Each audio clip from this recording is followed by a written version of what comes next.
How's it going, Guardians? Shifty here, and today I want to talk about a Warlock build that uses a subclass that I think is still underutilized. That subclass is Bottom Tree Dawnblade, and it got a pretty substantial buff with Season of the Lost. For those of you who don't know, the Phoenix dive got a reduced delay before the dive starts, and you can also input a direction to dive in that direction. And then for Igniting Touch, solar ability kills and kills on burning targets now cause targets to explode and burn other nearby enemies. Also, charged melee abilities now place a burn on the target, and the detonation radius was increased from 6 meters to 7 meters. Now, I do want to mention that this build is extremely versatile. You can use it in PvE and PvP. I've used it quite a bit in PvE, and I've also played quite a bit of Control using it. I also plan to bring it into Trials of Osiris this weekend. Not only can you use it in a variety of game modes, but there are several exotics that are compatible with this build. Anyway, before I get into the details, if you end up enjoying the video, make sure to hit that like button, and if you're new to my channel, don't forget to subscribe as well. Alright, so as I've already mentioned, the build focuses on Bottom Tree Dawnblade, and more specifically the Igniting Touch perk. We're going to be burning enemies, defeating those enemies, and causing them to explode. To help do that, I'm going to be utilizing the Solar Grenade. In just a moment, I want to talk about some armor mods that would work really well for this build in PvE. However, I want to talk a bit about weapons first. This is another aspect of the build that is quite versatile. You can pretty much choose whatever weapons that you want to. This build works well if you want to pick your favorite PvP weapons and head into Control or Trials of Osiris. It also works if you want to try out some new weapons in PvE, and it leaves room for any anti-champion weapons if you're heading into higher end PvE content. Right now, I currently have some PvP weapons equipped, including No Time to Explain, Shayura's Wrath, and Code Dwello. I've been having a lot of fun with this dual primary setup. The goal of this build is to have your grenade up often. That way you can apply burn to enemies and then defeat those enemies to cause them to explode and do damage to nearby enemies. So with that said, I have a couple of armor mods I want to recommend whether you're heading into PvE or PvP. The first one I want to talk about is Grenade Kickstart, which can go in Stasis Gauntlets. This makes it so when your grenade energy is fully expended, you gain grenade energy back. That means every time you throw your grenade, you'll be refunded a small amount of grenade energy. In addition to that mod, you can never go wrong using the Bomber mod in a solar class item. This reduces your grenade cooldown when using your class ability, and I doubled up on this one. So right after throwing a grenade, you'll get some grenade energy back from Grenade Kickstart. Then you can use your Rift, and the double bomber mods will give you a substantial amount of grenade energy as well. As you can see by my armor here, I am not using any combat style mods. That's because I was using this build in the Crucible, and there aren't many mods that work in the Crucible aside from Charged with Light. However, I do want to talk about some decent mods that you could use if you want to bring this build into PvE. First of all, there are several elemental well mods that would be amazing with this build. You have Well of Ordnance, which would give you additional grenade energy anytime you pick up a solar elemental well. You have Explosive Well Maker, which would generate a solar elemental well by rapidly defeating combatants with explosive damage. You also have the Elemental Ordnance mod, which makes it so defeating combatants with a grenade spawns an elemental well that matches your subclass energy type. So with these mods, you could throw even more grenades in PvE.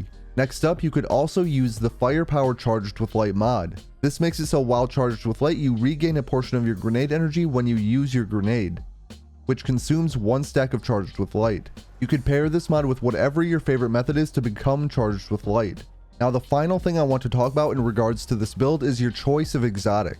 So I think that with this build, Warlocks have 3 exotics that stand out from the rest. The first one is Sunbracers, and this increases the duration of solar grenades from 5 seconds to 10 seconds. In addition to that, solar melee kills grant unlimited solar grenade energy for a brief time.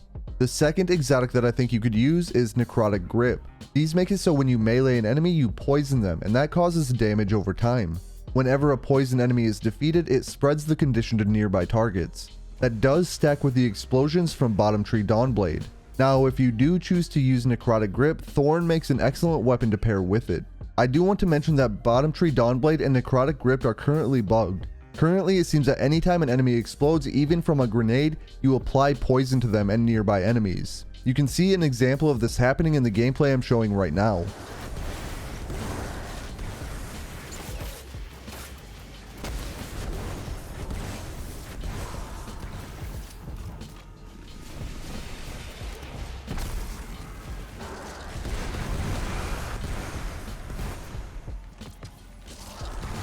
The final exotic that I think pairs really well with this build is Dawn Chorus. This makes it so Daybreak projectiles cause targets to burn on contact and deal more damage to them. It also makes it so all of your burn effects last longer, which pairs really well with this build. My personal exotic choice is Sunbracers, especially for PvP. I really enjoy that 10-second long solar grenade. Now, I know some of you may question the validity of this build in something like Trials of Osiris, but I do have a PvP clip I want to show you in just a moment. It's been my experience that in Trials of Osiris, players like to group up quite a bit. If they do group up and you burn one target and then take that target out, they will explode and take out additional targets around them. You can see that illustrated in the clip right here. I'm going to go ahead and tag one enemy with my solar grenade, then I take that one enemy out, and that sets off a chain reaction of explosions, and I actually get 4 enemies defeated right there. In addition to the explosive potential of this build, I think that the super is kind of underrated. It's an amazing add clear super in PvE, but it also works well in 6v6 game modes. The super should have a similar effectiveness in Trials to Top Tree Dawnblade, but I think it's even better in 6v6 game modes. It doesn't have the sort of mobility that Top Tree Dawn has, but you can get several more kills with it. You can see how well it does in something like Control in the clip I'm showing you right now.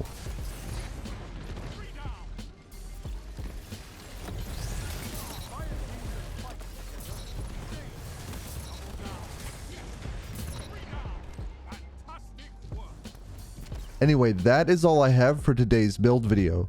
I hope that if you're a Warlock, I at least convinced you to try and use Bottom Tree Dawnblade.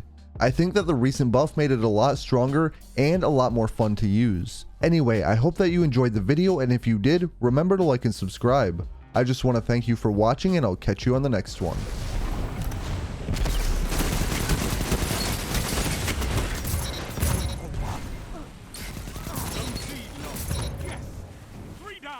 Look at them fall!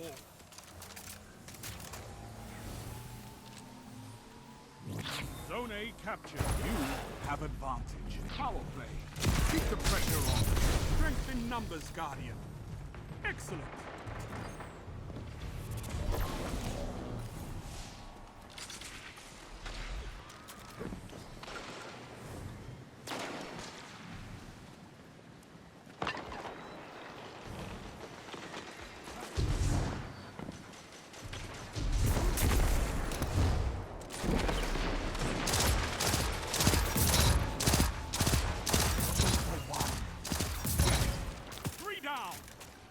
Zone B captured. That's a power play. You took them.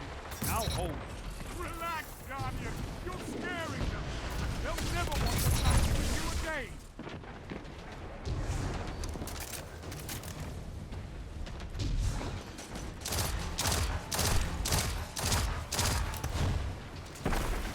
Zone C lost. Strength in numbers, Guardian. Excellent. Zone B lost.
Excellent.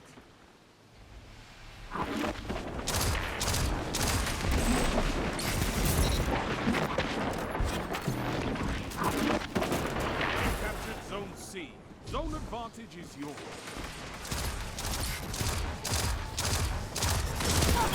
Ikora would be proud of you, Warlock.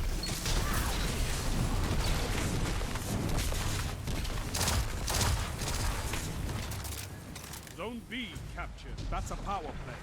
You took them. Now hold.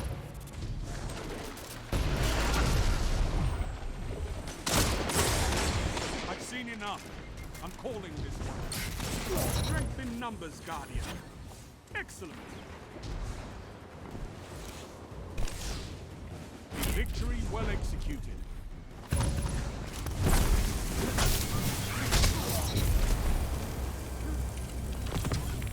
Impressive. You could give the Redjacks a lesson in territory control.